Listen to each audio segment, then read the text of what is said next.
नमस्कार। जब कृष्ण भगवान ब्रिजधाम से वृंदावन से मथुरा गए, कंस का संहार किए और फिर वहीं पे रुक गए। उनको रुकना क्यों पड़ा?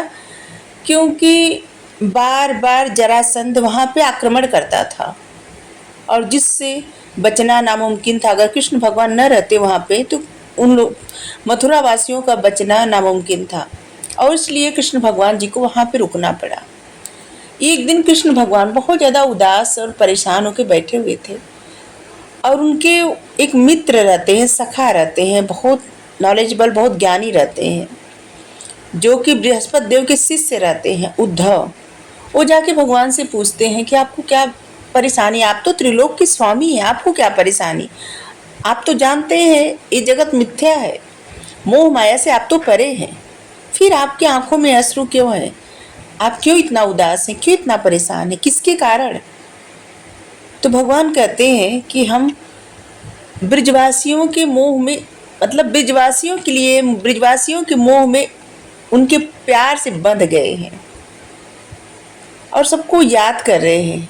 इसलिए हमको ज़्यादा कष्ट हो रहा है क्योंकि वो लोग हमें याद कर रहे हैं और इसलिए हमें ज़्यादा कष्ट हो रहा है।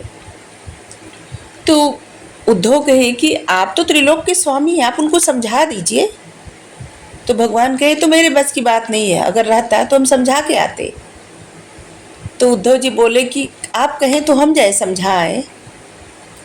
और फिर उद्धव जी जाते हैं सबको समझाने और वहाँ पे जाते हैं और खुद समझ के आ जाते हैं उनकी प्रीत की रीत, उनकी भावना, उनका प्रेम।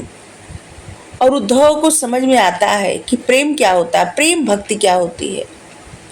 ज्ञान से कभी भी इंसान प्रेम भक्ति हासिल नहीं कर सकता, जागृत ही नहीं हो सकता उसके मन में, लेकिन प्रेम भक्ति से ज्ञान जरूर जागृत हो जाता है। तो उद्धव को समझ में आ गया और उद्धव आते हैं भगवान से, कहते हैं कि वो लोग आपके प्रेम में इतना व्याकुल हैं और आप उनको बुला लीजिए, आप तो कुछ भी कर सकते हैं। तो भगवान कहते हैं कि वो लोग नहीं आएंगे। तो उद्धव कहते हैं कि फिर राधा को बुला लीजिए। तो भगवान कहते हैं कि हम किसी को बुलाएंगे तो वो लोग यहाँ पे नहीं आएंगे, लेकिन हम वहाँ जाएंगे तो लोग जरूर प्रसन्न हो जाएंगे। तब उद्धव पूछते हैं कि फिर आप क्यों नहीं वहाँ पे जाते हैं? तो भगवान कहते हैं कि जरासंध यहाँ पे मथुरा वासियों को छोड़ेगा नहीं, अगर हम चले जाएंगे तो सब कुछ सर्वनाश कर डालेगा। लेकिन जब उन लोगों को वहाँ बुलाने जाएंगे, बताने जाएंगे ब्रिजधाम के लोगों को, तो जरासंध को ये पता चल जाएगा कि हमारी प्रीत उन लोगों से कितना है और उन लोगों की प्रीत हमसे कितना है, और जिसकी वजह से उनको नुकसान पहुंचाएगा जरासंध, और जिससे हम वहाँ से न जा रहे हैं, न आ रहे हैं, न किसी को बुला रहे हैं। यही कारण है, क्योंकि तभी वो लोग सुरक्षित रहेंगे जब उन लोगों से हम दूर रहेंगे। तो उद्धव जी को ये सब बातें समझ में आ जाती है और फिर भगवान जरासंध का भगवान पहले तो चले जाते हैं, द्वारिका नगरी बसाते हैं, रणछोड़ कहलाते हैं, क्योंकि जरासंध से युद्ध, उनको पता रहता है कि जरासंध को मारेंगे नहीं।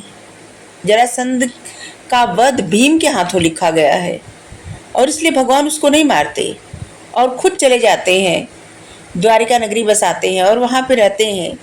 और फिर रुक्मिणी का पत्र पाके रुक्मिणी जी को हरने चले जाते हैं, हरण करके ले आते हैं और इसके बाद फिर जरासंध का वध हो जाता है। बहुत सारे लोगों के मन में ऐसा प्रश्न रहता होगा कि फिर भगवान तो द्वारिका नगरी जब बसा लिए तो फिर क्यों नहीं बुलाए किसी को?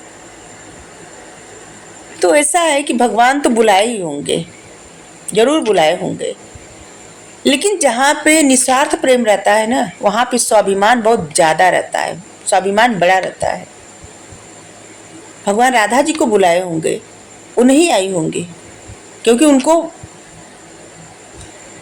पहले ऐसा स्वाभिमान था कि भगवान सिर्फ उनसे प्रेम करते हैं, और जब उनको पता चला कि वो किसी को हरण करके ले आए, तो फिर उनके स्वाभिमान को ठेस पहुंची होगी, और जिसकी वजह से भगवान के बुलाने पर भी वो नहीं गई तो नहीं गई।